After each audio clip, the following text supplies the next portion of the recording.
Madame, Monsieur, bonjour. Cette semaine, dans le cadre des rendez-vous biblio, on s'attaque à une grosse part de notre histoire. À l'histoire de la chute, on s'attaque à la Heirs Limitée, un héritage présent dans notre communauté.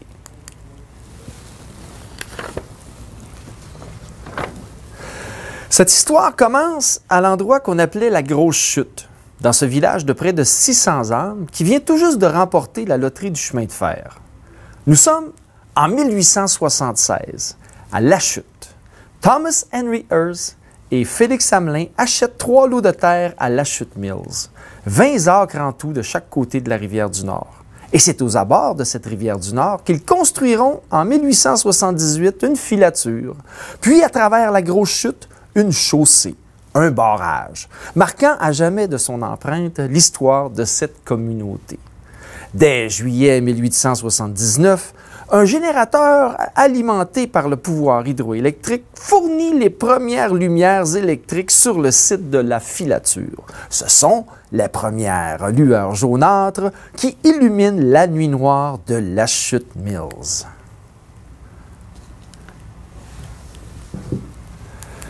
Les fondateurs de cette usine, Thomas Henry Ayres, arrivent à La Chute en 1876. Il faut comprendre qu'à ce moment-là, le petit village de La Chute est séparé en deux. On a d'un côté La Chute Mills et de l'autre côté, on a Lane's Corner. La rue principale n'est pas encore construite.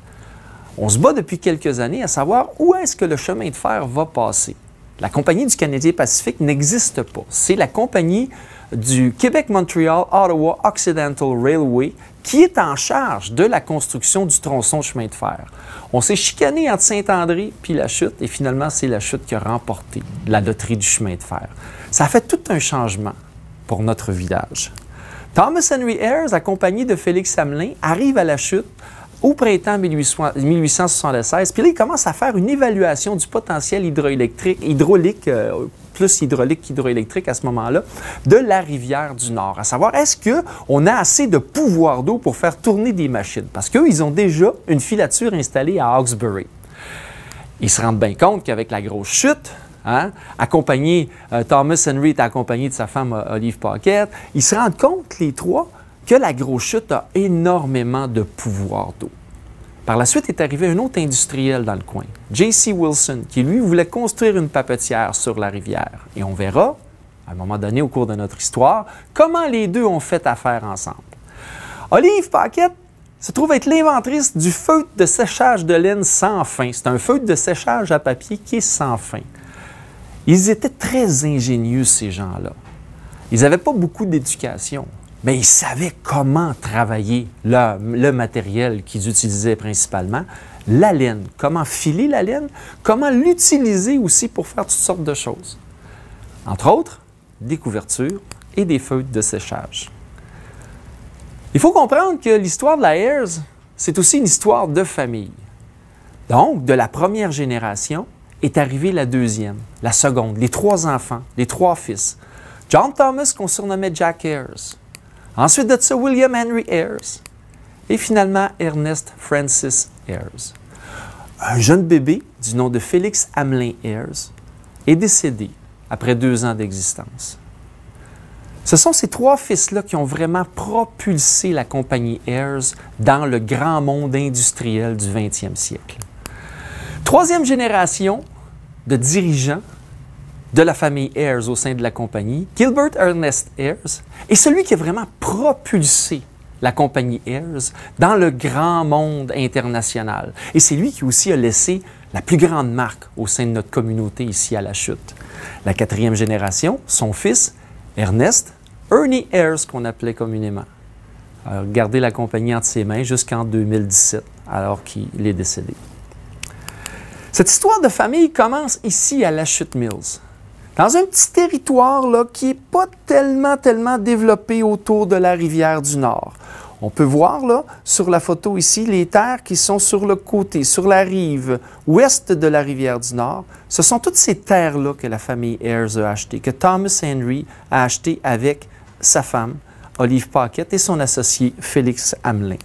Alors, en achetant ces terrains-là du côté de la seigneurie d'Argenteuil, ils ont été en mesure d'installer une chaussée sur la rivière du Nord. Et cette chaussée-là était tellement importante car en relevant le niveau de l'eau, on était en mesure de construire des espèces de gros tuyaux qu'on appelait des flumes. Hein? Et ces flumes-là acheminaient l'eau vers le moulin. Et c'est cette eau-là, cette puissance d'eau, le pouvoir de l'eau qui faisait tourner la grande roue, qui faisait tourner par des systèmes d'engrenage toutes les machines à l'intérieur de la filature. On voit ici la chute en 1885. On sent déjà le développement s'y installer. On voit les usines installées, la papetière Wilson qui est ici. Pour vous retracer, là, on est au même endroit que la compagnie Cascade. Et un peu plus loin, ici au bas, à la frontière de la seigneurie d'Argenteuil et du canton de Chatham, on a la filature Ayers. On voit ici la chute Mills, la chute des moulins. Les moulins sont installés ici sur le bord de la grosse chute qui est aujourd'hui enseveli sous le barrage de la famille Wilson. Le barrage qui appartient à Cascade aujourd'hui. On a le petit pont Fish ici qui traverse par la rue Princesse. Tout ce secteur-là s'appelait la chute Mills. Et d'un autre côté, en face du lac Émilie, on avait ce qu'on appelait le Lanes Corner. Le train est arrivé et la ville de la chute s'est développée entre les deux.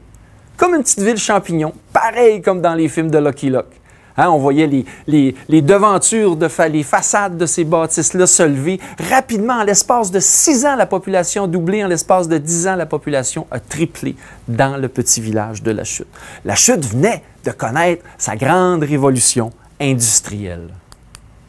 L'usine Ayers, de la production du feutre de séchage à papier aux divers tissus de lainage, comme le tweed, de la corde au tapis, sans oublier les fameuses couvertures de laine. La Ayers Limited a été reconnue de par le monde entier pour la qualité et la diversité de ses produits.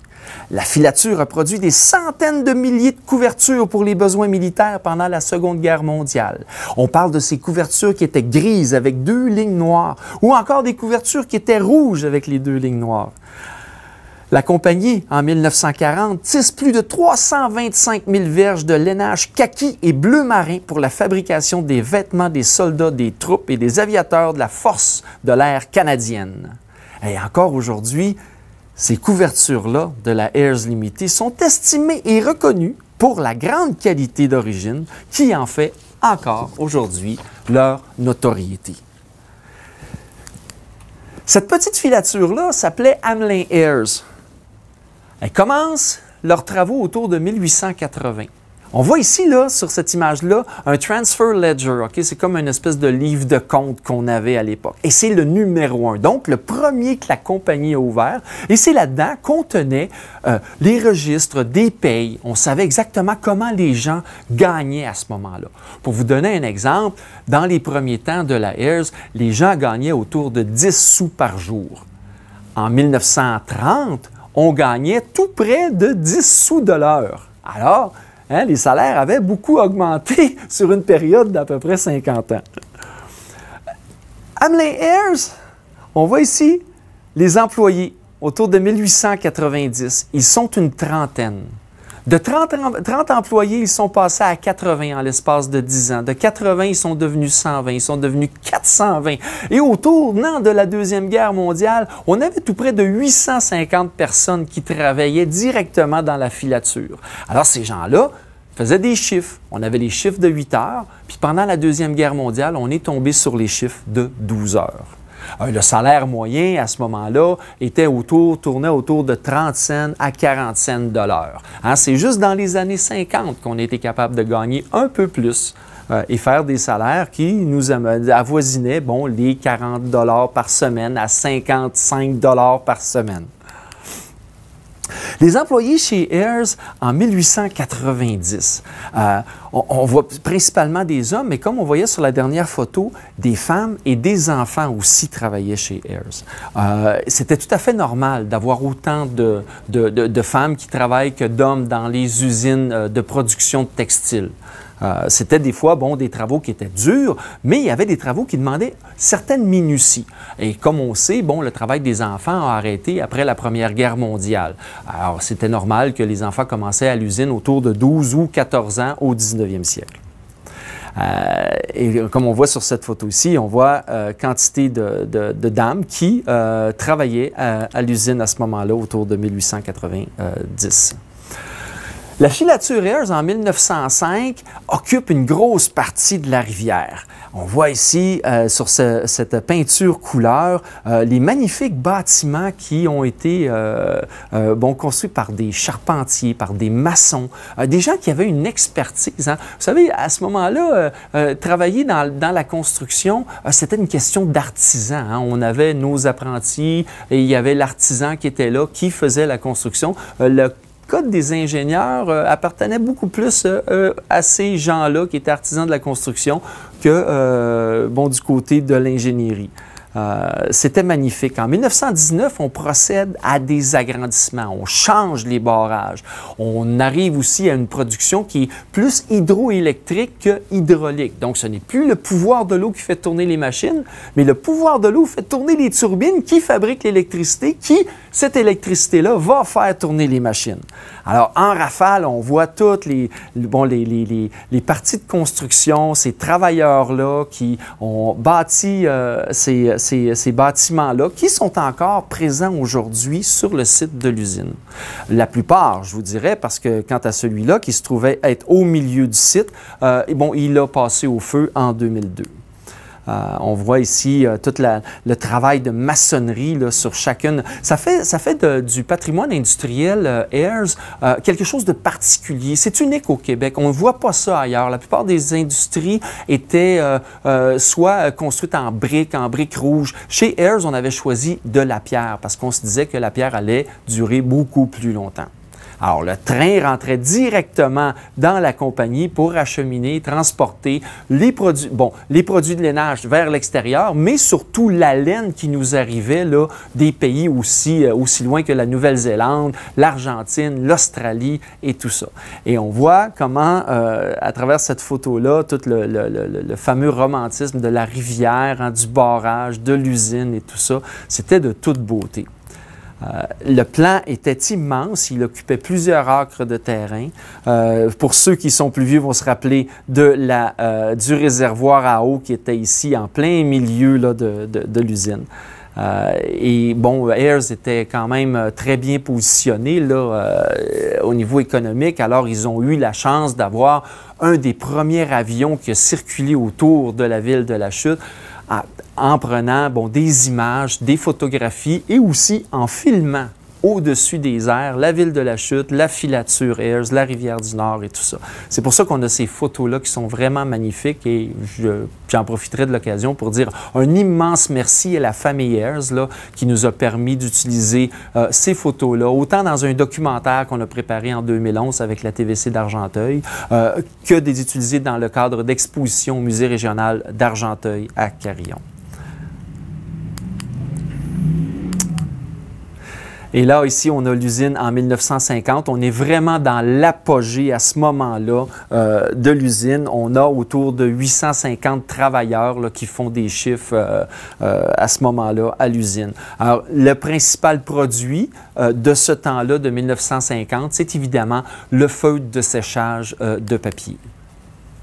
Alors, au niveau des barrages, les premiers barrages ont été construits en 1880, mais en 1885, La Chute a connu une inondation vraiment épouvantable. On a eu de l'eau sur la rue principale à ce moment-là et évidemment, la plupart des chaussées qui avaient été construites à ce moment-là à la Grosse Chute, près du pont Fiche, et ensuite de ça, à la Grande Chute qui se trouve être derrière la polyvalente de La Chute, à l'endroit où on a la Dame-Neuve aujourd'hui, bien, tous ces barrages-là sont partis avec les glaces. Alors, on a dû les reconstruire et là, on assiste dans cette photo-là à la reconstruction d'un de ces barrages. On voit la hauteur du barrage qui est à peu près une quinzaine de pieds. Donc ça, c'est le deuxième barrage qu'on voit sur la rivière du Nord à partir du pont qui traverse vers Ayersville. Le premier est à peu près de la même hauteur. Hein. On se rend compte qu'on a déjà un 30 pieds de dénivelé là, sur la rivière à ce moment-là. Et c'était des ouvrages qui étaient quand même considérables et monumentaux. On voit ce barrage-là autour de 1900. Alors, quand je vous parlais tantôt du flume, c'est cette espèce de gros tuyau qu'on voit ici, là, juste en bas de l'image. C'était quand même assez immense. Une personne pouvait marcher à l'intérieur de ce tuyau-là. Qu'est-ce qui faisait que ça ne gelait pas en hiver? Bien, évidemment, c'est le courant. Hein? Avec un courant continu, l'eau ne gèle pas. Alors, on amenait l'eau comme ça directement chez Hamlin Airs et par la suite chez Airs Limited. Là, on voit la rivière qui est basse. On est en plein été. Hein?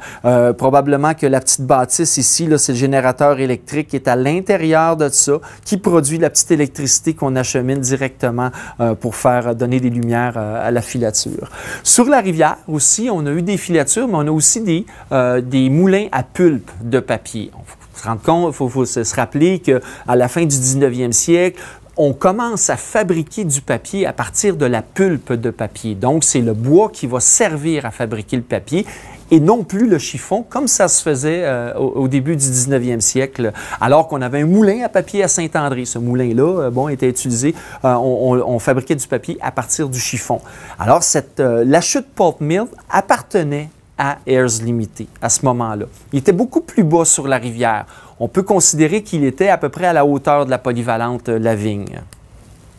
Alors, on voit encore ici la chute Pulp Mill. Et juste un petit peu plus bas, on avait une deuxième compagnie qu'on appelait la Chatham Pulp and Paper. Ces compagnies-là ont existé une douzaine d'années, entre 1899 et 1909. Le barrage hydroélectrique qu'on voit aujourd'hui sur le bord de la filature, de l'ancienne filature, donc quand on arrive par la rue Amford, ce barrage-là a été construit en 1920.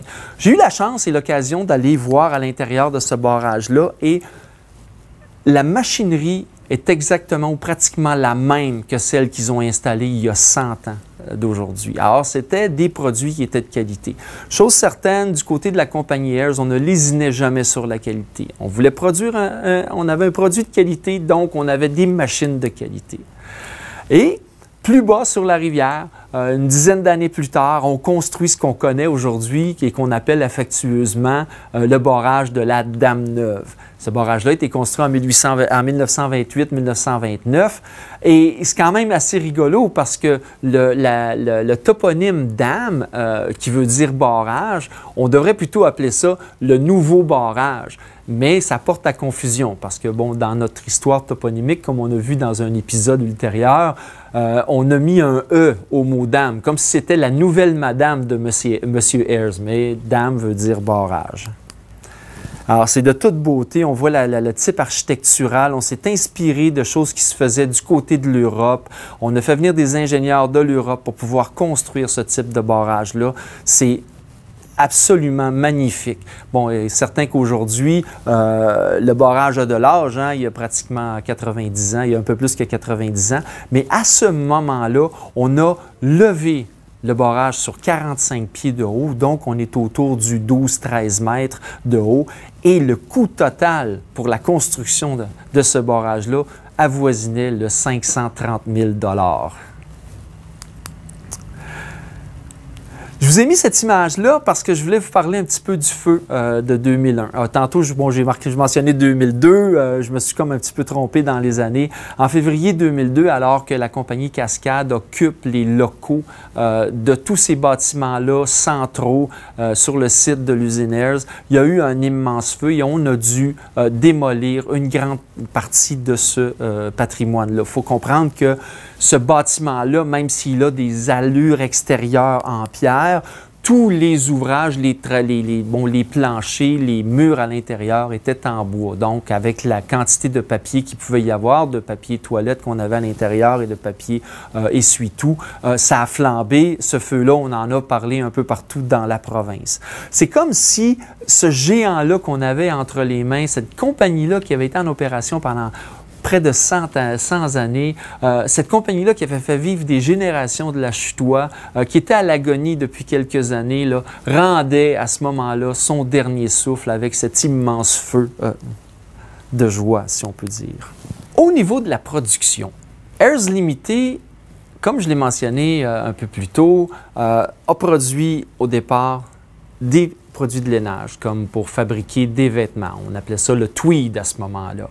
Ils ont vendu énormément de tweed. Hein? Au départ, on faisait venir la laine des moutons directement des producteurs ici autour, dans Argenteuil, puis par la suite en sollicitant les autres producteurs là, de moutons qui étaient dans la province de Québec. Mais on s'est rendu quand même assez vite compte qu'on manquait de laine parce que plus on en faisait, plus les gens en demandaient. À un moment donné dans leur histoire, ils ont rencontré J.C. Wilson, James Crockett Wilson, qui a installé sa compagnie de papier tout près de la filature Ayers. En installant sa compagnie de papier-là, il y avait un besoin, lui, constant de feuilles de séchage pour le papier. Il faut comprendre que la pâte de papier va rouler sur quelque chose qui va absorber l'eau et faire sécher le papier. Et c'est là que Thomas Henry Ayers et Olive Paquette entrent en scène. À ce moment-là, James Crockett demande à Thomas Henry de lui fabriquer un feuille de séchage à partir du produit de lainage. On sait que la laine, elle est très absorbante, mais aussi elle est très, très, très résistante. Tout dépendant à quel endroit on va prendre la laine sur le mouton. Parce qu'il faut que je vous explique que la laine du mouton, elle a différents brins. Des fois, des brins qui sont plus courts et des brins qui sont un peu plus longs. Comme on voit là-dessus sur l'image, on voit que le triage de la laine s'effectue à partir des mains. Et c'est là que l'employé choisit exactement lequel brin va aller pour la production des fils de rame et l'autre va aller pour la production des fils qui vont tisser la laine. Donc, le fil de rame se retrouve toujours dans la longueur et les autres fils vont aller dans la largeur de la couverture ou encore du feutre. Donc, après avoir tissé un morceau de linge en laine, comme ça, un morceau de feutre, on va le fouler et puis on va aller l'essayer dans le moulin de Wilson. Il s'agit à ce moment-là, il se dit, il nous faudrait une manière de ne pas avoir une couture apparente. Parce que quand il y a une couture apparente sur la couverture, parce qu'on doit faire quand même un cercle avec ce morceau de feutre-là, si la couture elle boursoufle, c'est sûr qu'il va y avoir du boursouflage dans le papier. Hein? Il faudrait que ça soit uni. Olive Paquette avait une certaine expertise dans la manière des anciens tisserands d'Angleterre. Il procédait en faisant un épissurage des fils de trame du feutre. Alors, elle tissait ça et elle a fabriqué le premier feutre sans fin ici à la Chute. On a essayé, ça n'a pas fonctionné la première fois. Elle a dit, donnez-moi un petit peu plus de cordage. Et avec ce cordage-là, elle a vraiment réussi à fabriquer le premier feutre de séchage du papier sans fin. Et c'est avec ça que Thomas Henry Ayers a fait fortune. Alors, on va voir toutes les étapes de production. La laine arrive au moulin, elle nous arrive d'un peu partout, soit d'ici ou encore de l'extérieur. Elle arrive par le train. Le douanier s'en vient directement chez Ayers pour dédouaner tout le chargement. Hein? On entrepose la chose en quarantaine, parce que la quarantaine, elle existait à ce moment-là, surtout sur les produits de lainage, parce qu'on ne savait pas trop qu'est-ce qu'on pouvait trouver là-dedans. Il pouvait y avoir toutes sortes de bébites. La laine, elle n'arrivait pas lavée. Hein? Elle était sale, c'était graisseux, c'était tout ça. Ils ont même trouvé de l'argent. Je me rappelle, à un moment donné, un des employés nous disait qu'il trouvait de l'argent de la Nouvelle-Zélande à travers les ballots de laine. Alors, la laine, ensuite de ça, elle est triée, elle est lavée, hein, avec une énorme quantité d'eau. Un coup que la laine est lavée, on la carde, on la fait passer dans la machine à carder. Donc ça, c'est la machine qui va séparer le brin puis qui va faire les fils, soit le fil de trame ou encore le fil de travers. Okay? C'était une immense machine. La machine à carder là, chez Ayers, c'était une des plus belles qu'on avait dans la province de Québec. On voit l'immensité, la grandeur de cette machine-là. Alors, on voit toute la laine qui circule à travers le rouleau qui est en train de se carder. Un coup qu'elle est passée par le cardage, soit on l'envoyait vers la teinte, hein, on pouvait teindre la laine de couleurs, bleu, rose, vert, toutes sortes de couleurs, parce que les couvertures avaient toutes sortes de couleurs et les matériaux avaient toutes sortes de couleurs. Ensuite de ça, on faisait le bobinage. Après le cardage et après la teinture, on bobinait. Alors, dans cette partie-là, ce qui est important de comprendre, c'est que toutes les petites bobines de bois qu'on utilisait pour mettre les fils de trame dessus ou encore les fils de lainage, toutes ces petites bobines-là étaient fabriquées à une autre entreprise qui appartenait à la Ayers Limited, qu'on appelait à ce moment-là la bobine. On verra plus tard qu'est-ce qu'il y en est de cette industrie-là. Alors, on voit ici la grande bobineuse. Hein? On en avait du fil, il y avait énormément de fils qui passaient par là. Ensuite de ça, on faisait le tissage. Chacun des métiers à tisser avait une particularité. Bon, des fois, il y avait des commandes. On se disait, ça nous prend tant de couverture grise avec une bande noire. Il y avait quelqu'un qui calculait le nombre de brins qu'on allait passer pour arriver avec la bande noire et tout ça. Et ça se faisait de même. Alors, travaillant 24 heures par jour, le métier à tisser, certains des métiers à tisser pouvaient avoir jusqu'à 40 pieds de long. Donc, la cassette qui passait à travers les fils de trame faisait 40 pieds d'un bout à l'autre. Alors, ça jouait comme ça dans l'usine, ça faisait clic, clic, clac, clic, clic, clac, clic, clic, clac, clic, clac. Et vous imaginez la quantité de métiers à tisser, le bruit infernal qu'il pouvait y avoir à l'intérieur de cette usine-là, ça devait être assez extraordinaire. Et probablement qu'ils n'étaient pas tous sur le même diapason, donc la musique n'était pas toute en harmonie. Ensuite de ça, quand la pièce était tissée, on faisait la vérification pour faire en sorte voir s'il n'y avait pas un défaut soit dans le patron du modèle.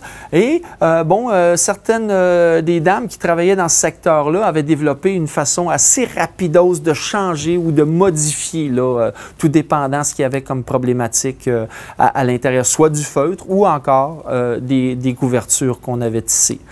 Ensuite de ça, on s'en allait vers le procédé d'épissurage et on voit ici là, comment les dames y travaillent avec les fils de rame là, à tout ramener ça ensemble pour faire en sorte que la couture ne paraîtra pas au sortir des derniers procédés là, de fabrication du feutre. Là. Ensuite de ça, on envoyait tout ça dans la foulerie.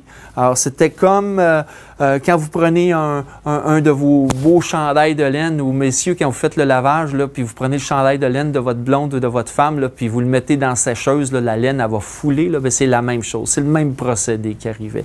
La laine foule, devient hyper compacte, et en étant hyper compacte, bien, cette laine-là va être hyper absorbante. C'est aussi simple que ça.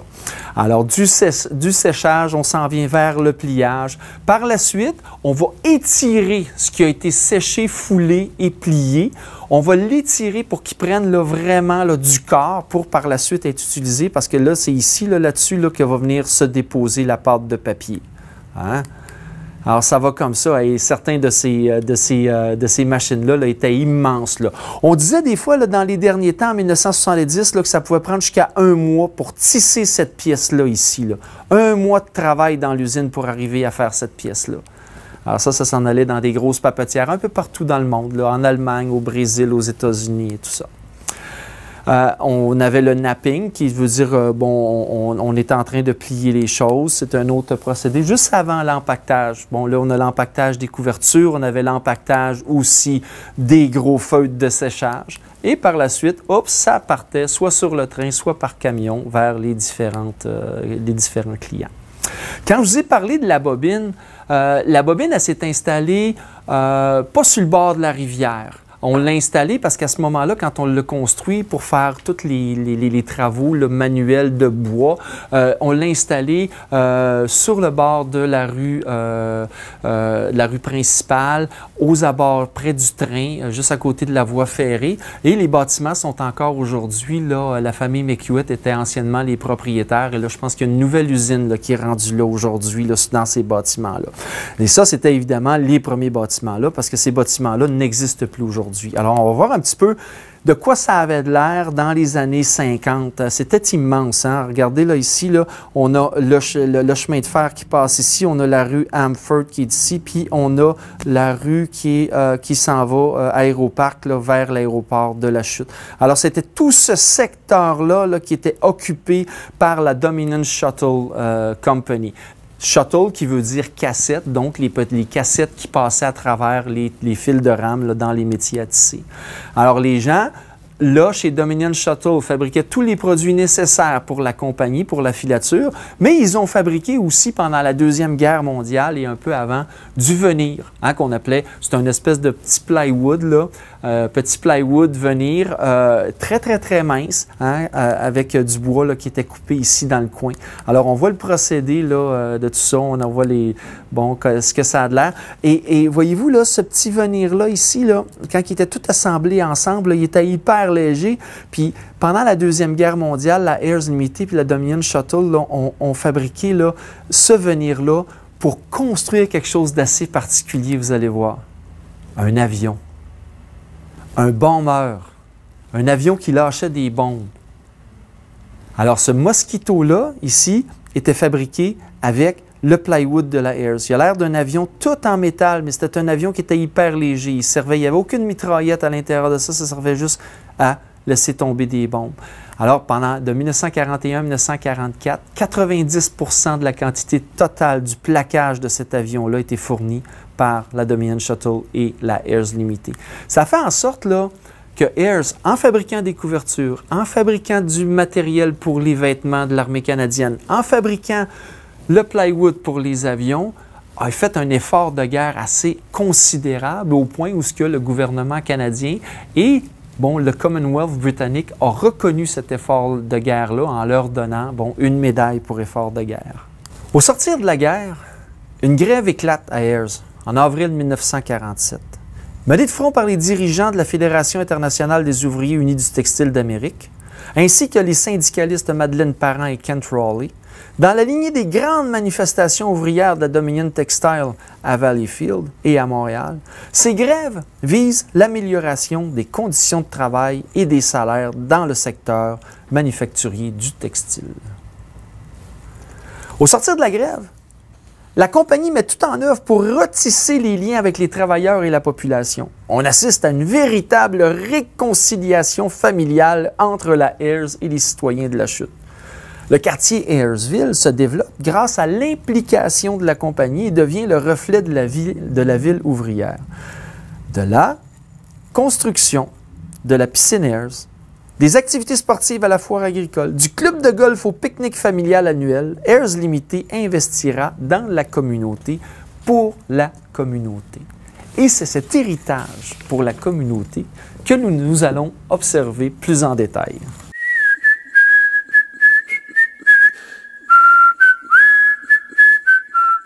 Le quartier Ayersville, c'est une création de Gilbert Ayers. À ce moment-là, on offre la possibilité aux employés chez Ayers de pouvoir devenir propriétaires. C'est quelque chose quand tu n'as pas un gros salaire, quand tu gagnes 40 cents, 50 cents, 60 cents, de pouvoir économiser. Alors, ils ont mis en place tout un système d'économie à petite échelle, un peu comme on pourrait dire avec ce qu'Alphonse Desjardins a fait de ce côté avec les caisses Desjardins. On a ouvert une caisse populaire à la Ayers et on a inciter les employés à déposer des sous, à économiser. Alors, du 50 cents, 1 pièce par semaine qu'on mettait de côté, au bout de 2 ans, 3 ans, 4 ans, on avait ramassé le montant nécessaire pour acheter un petit morceau de terrain. À 200 $ le terrain, c'était pas cher pour le moment, mais c'était beaucoup d'économies pour ces travailleurs-là du textile. Ils ont, par la suite, étaient en mesure d'emprunter les sous pour acheter les matériaux, pour construire leur maison et construire tout ce quartier-là qui est devenu hyper vivant autour de la filature qu'on connaît sous le nom de Ayersville. Ayersville est devenu une petite municipalité. Le premier maire d'Ayersville a été Gilbert Ayers. Il était maire pour 1 an. Par la suite, en 1965, la ville de La Chute a proposé l'annexion de Ayersville et ça s'est fait. Ça s'est fait de façon légale. Ayersville est devenu partie prenante de la grande ville de La Chute. La compagnie a eu le souci de créer des organismes, des installations pour la communauté. Parmi ces installations-là, on a la piscine Ayers, qui est encore présente chez nous. La piscine Ayers a été construite à partir de 1950. Alors, c'était un lieu de rassemblement pour tous ces travailleurs-là. Il y avait même des compétitions de nage qui se faisaient à la piscine. Alors, on avait installé des bancs comme ça et c'était la grande célébration et tous les nageurs de la région venaient pour faire la grande compétition estivale à la piscine Ayers. On voit qu'autour, le parc Ayers n'était pas nécessairement développé. On avait un petit parc de baseball à côté, mais c'était principalement la piscine qui était là. Alors, c'est de toute beauté aujourd'hui, la ville de La Chute, ça en fait un de ses joyaux, si je pourrais dire. On avait aussi construit un petit magasin qu'on appelait La Ruche. La Ruche servait aux employés. C'était un magasin d'économie familiale, le même principe que l'économie familiale, avec des points. Hein? Plus tu achetais, plus tu avais de rabais. Et tu pouvais trouver à La Ruche de la livre de beurre au réfrigérateur. Hein? Et ça arrivait souvent que les employés n'avaient pas nécessairement les moyens de payer la facture. Et par en arrière, Gilbert Ayers, comme un bon père de famille, qui prenait soin de son monde, payait la facture pour les gens. On a aussi construit le golfe de La Chute, fondé en 1924 par Ernest Francis Ayers, le père de Gilbert. On commence avec un 5 trous. Hein, on avait acheté 70 acres de terrain qu'on considère aujourd'hui en plein milieu de la ville. Mais à ce moment-là, c'était en campagne parce que au-delà, l'avenue Tessier n'existait pas. On avait la rue Grace. La rue Grace était pas mal la dernière rue qui était développée à ces moments-là. Donc, on était en pleine campagne. On construit le golf. On fait un 5 trous. En 1939, on rajoute 4 trous, bon, 2 trous un petit peu plus tôt, 2 autres trous en 1939. On construit un clubhouse et puis au sortir de la guerre, c'est là que Gilbert Ayers, en étant président du club de golf, président de la compagnie Ayers, fait venir un spécialiste des terrains de golf, Stanley Thompson, qui lui va faire construire le premier 18 trous. 10 ans plus tard, on installe un deuxième 18 trous, puis encore une fois, on ne lésine pas sur l'argent qu'on dépense. 500 000 $, un demi-million sont investis dans la construction de ce parcours-là. Gilbert Ayers était tout un golfeur, probablement un des meilleurs de la région. On ne sait pas si la légende dit que les gens le laissaient gagner ou non, mais il était connu de partout dans le monde. Gilbert Ayers avait des amis à New York, des amis à Los Angeles, entre autres. Une année, plusieurs fois par année, Bob Hope venait jouer au golf sur le terrain de La Chute. On avait des tournois grandioses, on le sait, bon, par la suite, après que Kevin Lowe, hein, notre joueur de hockey national, qui a gagné plusieurs Coupes Stanley, avait un omnium Kevin Lowe ici au golf de La Chute. Alors, tous les joueurs de hockey de la Ligue nationale venaient ici.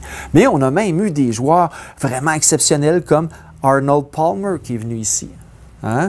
Ensuite de ça, on a Bing Crosby, l'acteur, monsieur le danseur, le plus grand danseur hein, du cinéma américain, qui est venu jouer au golf ici à La Chute. Et on voit que les gens se rassemblaient. On avait beaucoup de personnes qui venaient voir monsieur Crosby jouer au golf, qui était un ami personnel de monsieur Ayers. À ce moment-là, Gilbert partait avec son avion, allait chercher Bing Crosby, l'amenait ici, hein, probablement qu'il avait été dormir à la Lorraine, et puis ensuite de ça, il se retournait. On voit ici, pendant ce temps-là, un petit tournoi de golf. Évidemment, il y avait énormément d'activités sociales qui ont été organisées pour les gens. On parle de pique-niques, on parle de fêtes, on parle de Noël, on parle d'Halloween. Et tout ça se passait principalement au clubhouse du club de golf. Certains vont reconnaître les images des bars et tout ça. Peut-être qu'ils vont se reconnaître à travers la foule en train de danser et de virevolter pendant une fête, soit une fête en mémoire des ancêtres, un déguisement d'Halloween. Et on voit que la populace se rassemblait pendant les festivités organisées par la compagnie Ayers. Et à chaque Noël, à ce moment-là, la compagnie Ayers donnait à une famille une dinde. Chaque été, on organisait un pique-nique familial. Et du pique-nique familial qui était installé au terrain d'exposition, pendant un certain temps, on a décidé de transporter tous les employés, leurs enfants et leurs familles au Parc Belmont à Montréal. On embarquait dans le train reculait chez Ayers, on remplissait les wagons et on s'en allait passer une journée au Parc Belmont. Cette journée-là, c'est un des souvenirs les plus mémorables pour certains des enfants de la communauté. On disait aussi qu'à ce moment-là, quand on amenait les gens au Parc Belmont, on apportait la crème glacée de chez Lowe jusqu'à Montréal. On affrétait camions réfrigérés pour transporter ces petits cornets-là. Alors, Gilbert Ayres a fait construire aussi la Lorraine en 1958, un bâtiment qui, malheureusement, aujourd'hui est disparu. L'église Saint-Julien, un des plus gros châteaux que la ville de La Chute a connu. C'était le château fantastique. Cette église-là a coûté à la famille en 1936 200 000 $ à faire construire. Ils ont fait venir des matériaux d'un peu partout dans le monde, du marbre d'Italie. La pierre a été soigneusement choisie. C'était une église de type gothique qui avait l'air d'un immense château. On voit les ouvrages intérieurs. On a eu la chance de mettre la main sur ces photos-là grâce à Ernest Champagne. Son père était l'architecte qui a dessiné l'église et qui a fait construire l'église. Alors, on voit ici l'armature de l'église. Son père, M. Champagne, qui est ici en train de regarder la progression des travaux. Et on voit, certains vont avoir des souvenirs assez présents dans leur mémoire de l'intérieur de cette église-là. C'était une église qui avait été construite pour la communauté de Saint-Julien, qui était juste à côté du village Ayresville. Alors voilà l'église dans ses derniers jours, abandonnée en 1996, puis démolie dans les années 2000. Tout un château. On dit qu'à l'intérieur de cette église-là, au moment de sa destruction, il restait les vestiges d'un orgue Casavant. Et c'était un des premiers orgues qui avait été fabriqué par la compagnie Casavant. Cet orgue-là a une valeur inestimable aujourd'hui. Alors, tous les vitraux ont été récupérés par la compagnie. Certains sont installés dans les édifices de la MRC, d'autres sont au musée. Et la plupart de ces vitraux-là sont conservés là, dans les coffres de la compagnie. Gilbert Ayres aussi avait un grand projet d'ouvrir le nord, de faire une station balnéaire à proximité de la chute pour desservir les gens d'Argenteuil. Les gens de Brownsburg, les gens de la Chute. Alors, plutôt que de voyager jusqu'à Saint-Sauveur, Morin Heights, même jusqu'au Mont-Tremblant, on pouvait aller se divertir et faire des activités sportives au lac Carling. Alors, on voit ici le golfe du lac Carling a été construit dans les années 50.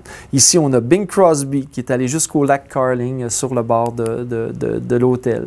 Encore ici, M. Crosby sur le bord du lac. Par la suite, en 1961, on a construit le centre de ski du lac Carling. Pour Gilbert Ayres, ce qui était important à ce moment-là, c'était de permettre à la jeunesse d'ici de pouvoir apprendre à faire du ski, à faire du sport et d'avoir des installations qui étaient à proximité de la communauté. Alors, il a fait construire ça. Évidemment, un seul câble avec un T-bar amenait les gens en haut de la montagne et par la suite, on a installé un petit chairlift et un deuxième chairlift qui amenait les gens à ce moment-là. Un des premiers instructeurs, du moins le deuxième instructeur qu'on a amené en place et directeur, a été M. Ross Cole. Alors, on voit ici les pentes de ski qu'on avait au lac Carling, là, c'était quand même un mont qui était d'une assez vaste étendue là, sur la montagne. Évidemment, la famille Ayres a construit le terrain d'exposition avec la piste de course de chevaux. Ils avaient des bâtiments assez vraiment fantastiques et c'est à cet endroit-là que pendant des années, depuis des années, là, se tient la Fair de la Chute ou la fameuse exposition agricole de la Chute. On voit ici là, les courses de chevaux, l'estrade est remplie de gens. On s'en servait aussi pour montrer les nouveaux produits de camions parce que un des frères Ayres était comme propriétaire d'un dealer automobile là, à ce moment-là. Alors, l'estrade était remplie, c'était de toute beauté. Alors, on faisait aussi des spectacles au terrain d'exposition. Les jeunes des écoles, des environs, venaient faire des spectacles et la population se ramassait au terrain de l'exposition pendant ce temps-là. Par la suite, évidemment, en 1955, Gilbert Ayres avait des déplacements qui étaient beaucoup plus internationaux, tant qu'à descendre à Montréal ou aller dans un autre aéroport. l'aéroport, il a décidé de faire construire une piste d'atterrissage ici à la chute en 1955. Là, on voit, ça c'est ici, c'est son avion. Cette piste-là était au départ en gravier. C'était une piste qui était vraiment longue, là, assez pour faire atterrir un DC-3. Hein? Ça lui permettait d'amener des gens, comme on a vu tantôt, là, les Bob Hope et Big Crosby là, ont embarqué dans cet avion-là, dans ce DC-3-là de M. Ayers, et ils sont venus ici à la chute.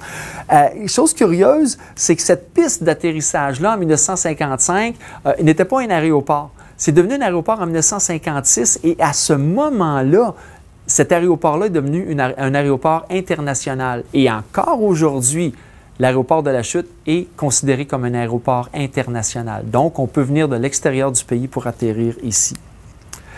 Alors, voilà la piste. C'est de toute beauté. De toute façon, si vous êtes intéressé par l'histoire de l'aéroport, il y a un petit documentaire qu'on a fait, moi et mon ami Maxime Hébert, là, et qui est disponible là, sur le web et qui raconte l'histoire de l'aviation ici à la Chute. Là, on a le DC-3 de M. Ayers. Et en plus de ça, à l'époque où il y avait des grosses chicanes syndicales ici, là, soit à la Dominion Shuttle ou encore chez Ayers, souvent ce qu'on disait, c'est que M. Ayers nous a promis un tour d'avion si on ne votait pas pour le syndicat. Alors, c'est des choses qui sont arrivées. Et là, on voit ici un groupe d'employés qui sont allés faire un tour au-dessus de la chute là, dans l'avion de M. Ayers. Chez Ayers aussi, on avait une police qui surveillait les installations. Évidemment, on a eu la chance d'avoir certains artefacts, là, dont une casquette là, du policier numéro 2 là, qui s'occupait de faire la sécurité là, sur les installations. Monsieur Francis Ernest Ayers s'est marié avec une membre de la famille Bédard, et on voit ici l'édifice là, sur la rue principale construit en 1900 et en 1905. Là. Alors, c'est de toute beauté, là. Des vestiges. Les Ayers aussi ont participé là, aux équipes d'hockey, à la construction des patinoires, ne serait-ce que la patinoire extérieure qu'il y avait derrière la crèmerie L'Eau, dans le coin de la rue Burroughs. Ensuite de ça, l'Aréna Lyon à la Chute, et on voit ici les équipes chez Ayers. Il y avait une ligue d'hockey. Est-ce qu'on se pose la question si cette grande personne-là ne serait pas notre joueur de hockey de la Ligue nationale, là, Gilles Lupien, très regretté, qui aujourd'hui est décédé. Alors, ce qui nous reste comme vestige de cette usine-là, ce sont évidemment des couvertures. J'ai pris le temps d'en apporter une avec moi, qui est très ancienne. Là, on voit ici avec le fameux logo là, de la compagnie. Donc, des couvertures qu'on a ici. On va y aller en rafale. Peut-être que vous en avez encore chez vous de ces couvertures-là. Elles ont vraiment gardé leur qualité première, hein, malgré l'âge et tout ça. Alors, un grand héritage. En 2011, avec les gens de la TVC communautaire, Eugénie Aymon et Pascal Paul Gauthier, on a fait un documentaire où on a eu la chance de rencontrer des travailleurs de l'usine, des travailleurs de plusieurs générations, des gens de 60 ans, 70 ans, 80 ans et 90 ans. C'est comme si à ce moment-là, il y avait plein de gens qui avaient le goût de parler de leur travail et de finaliser cette réconciliation-là qui s'est passée entre les membres de la famille Ayers et les employés. Et puis, on a fait ce documentaire-là grâce à la générosité, évidemment, de la famille et aussi à la générosité de ces participants-là qui nous ont témoigné de leur passage à l'usine. Alors, en mémoire de ces gens-là, on va faire un petit peu le tour de ce qui reste aujourd'hui de cette usine. Un grand merci à Candy Murillo là, qui nous a fait ces photos-là tout à fait magnifiques là, de l'intérieur de l'usine. Ce sont des belles fenêtres sur notre passé. Alors, on nous voit ici en plein tournage, Pascal ici, Eugénie et moi-même, et on a le regretté Ernie Ayers qui est ici. Alors, toute cette belle panoplie de gens rassemblés ont parlé de leur travail en tant qu'adolescents, jeunes adultes à cette usine-là, qui a marqué leur histoire et marqué notre communauté. Alors voilà, je vous laisse sur une dernière image qui nous montre toute l'importance et toute la marque qui a été laissée par la compagnie Ayers dans notre communauté. On voit ici le nouveau logo de notre ville, de la ville de la Chute, fortement inspiré du logo dernier logo de la compagnie Ayers dans les années 70. Alors sur ce, j'espère que vous avez été divertis, que vous avez appris beaucoup de choses, que ça vous a donné un intérêt pour l'histoire de notre communauté. Ces conférences ont été permises, évidemment, grâce à la précieuse collaboration de la télévision communautaire d'Argenteuil, la TVC d'Argenteuil, avec à son bord mes deux comparses qui sont vraiment géniales et accueillants, Pascal Pégautier et Élodie Saint-Jean. Un immense merci à la Ville de la Chute de nous recevoir dans ses locaux et à tous les gens qui travaillent à la Bibliothèque de la Chute de nous avoir permis de vous raconter votre histoire. Merci.